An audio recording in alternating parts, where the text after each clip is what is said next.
Whenever Haman entered the city, people were expected to bow before him. Everyone obeyed, except one man, Mordecai.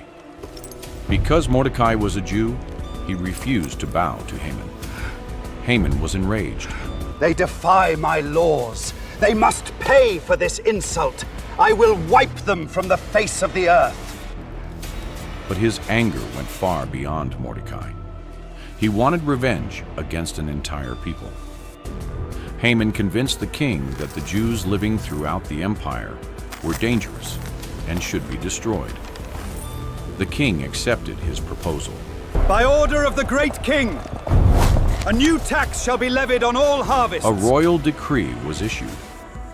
On a specific day, the Jews throughout the Persian Empire would be attacked. Men, women, children, everyone. The news spread like fire. Mordecai tore his clothes and mourned publicly. Esther heard about his grief and sent messengers to discover what had happened. Then Mordecai revealed the terrible truth.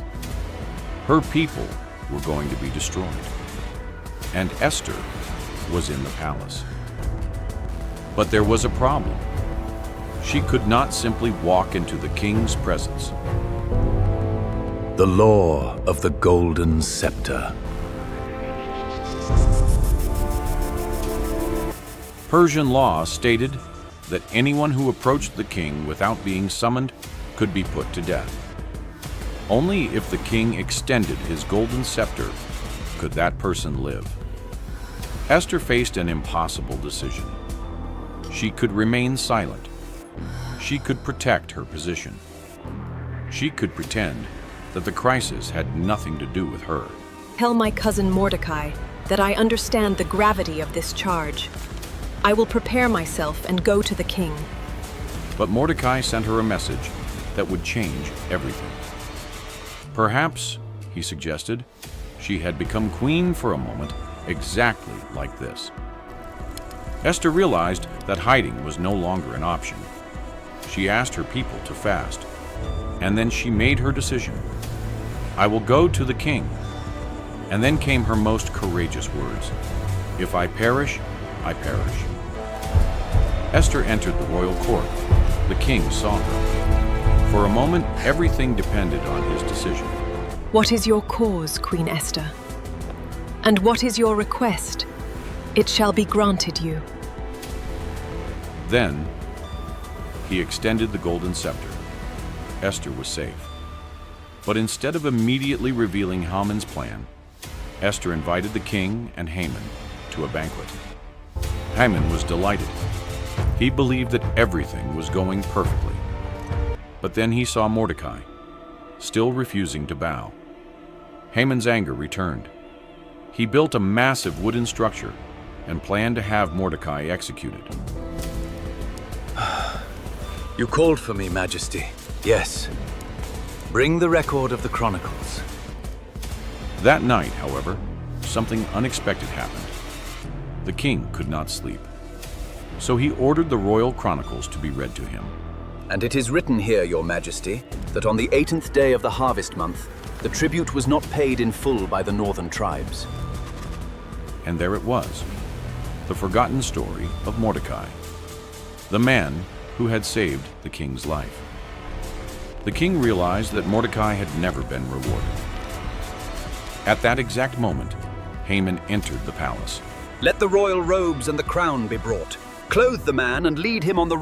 The king asked him, what should be done for the man whom the king wishes to honor? Haman assumed the king meant him. So he described the greatest honor imaginable: royal clothing, a royal horse, a public procession. Then the king gave Haman a shocking command. Go and do exactly this for Mordecai.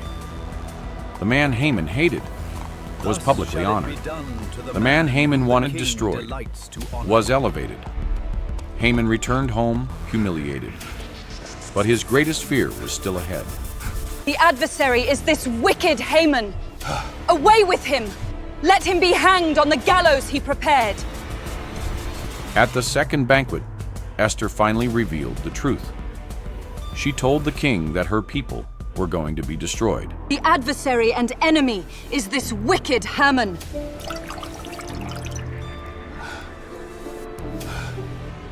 Then she revealed the identity of the enemy, Haman.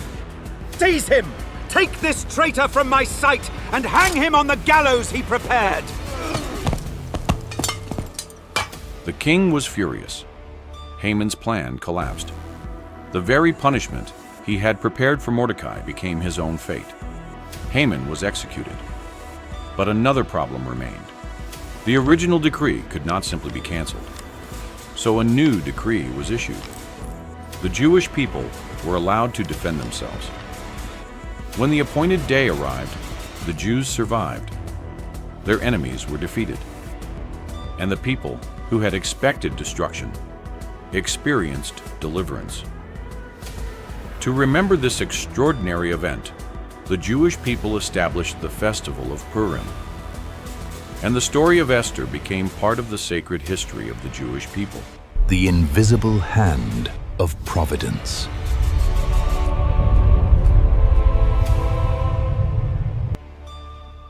But there is something remarkable about the book of Esther. The name of God is never directly mentioned in the entire book. And yet, his presence seems to be everywhere. A young orphan becomes queen. A conspiracy is discovered. A forgotten record is suddenly remembered. A sleepless king orders the chronicles to be read. Haman arrives at exactly the wrong moment. And a plan designed to destroy an entire people becomes the instrument of their salvation. Coincidence or providence? The story invites every generation to consider the possibility that even when God seems silent, he may still be working. Esther entered the palace as an orphan. She became a queen. But her greatest achievement was not wearing a crown. It was using her position to protect those who had no power. Her story reminds us that courage does not mean having no fear. It means choosing to do what is right despite the fear. Esther could have remained silent, but she chose to speak. She could have protected herself, but she chose to risk everything. And because she stepped forward, an entire people survived. The story of Esther ends with celebration, but its message continues.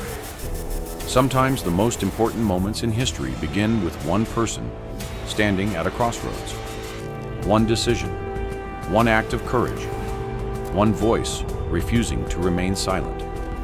And perhaps, like Esther, you may never know why you were placed exactly where you are, until the moment comes when you realize you were there for such a time as this.